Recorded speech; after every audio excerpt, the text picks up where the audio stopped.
Donc, je suis Mireille Navarrete, je suis chercheure à l'unité éco-développement donc à l'INRA d'Avignon.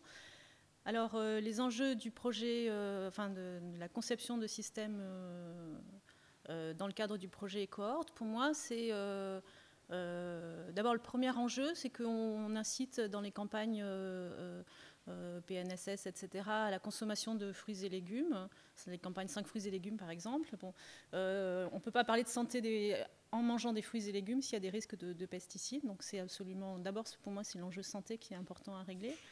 Ce qui est complexe parce qu'en fait il y a de multiples objectifs. Il faut quand même améliorer la qualité donc sanitaire, mais on a aussi des enjeux en termes de rendement, de coûts, enfin de maintien de coûts économiques relativement acceptables pour les producteurs. Donc ça c'est en termes d'enjeux.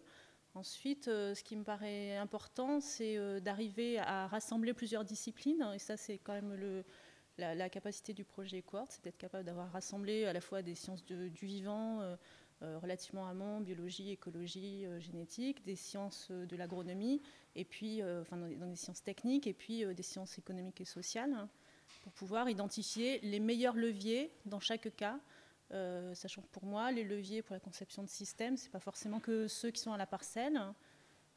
Parfois, ça sera à l'échelle d'exploitation agricole, parfois, ça sera à l'échelle de la filière. Donc c'est pour ça que c'est important d'associer des disciplines très différentes, quoi.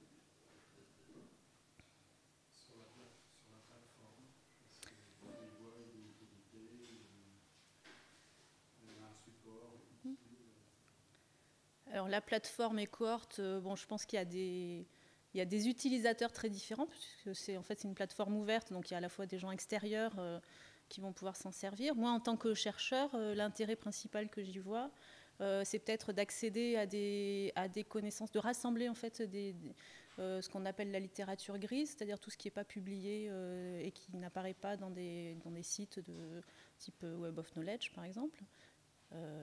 Et qu'on a souvent du mal à trouver, donc des mémoires d'étudiants, des rapports intermédiaires, etc. Donc ça, je pense que c'est, pour moi, en tant que chercheur, c'est l'intérêt que j'y vois. Bon, ensuite, il y a d'autres intérêts pour d'autres utilisateurs, et notamment pour la formation et pour les étudiants.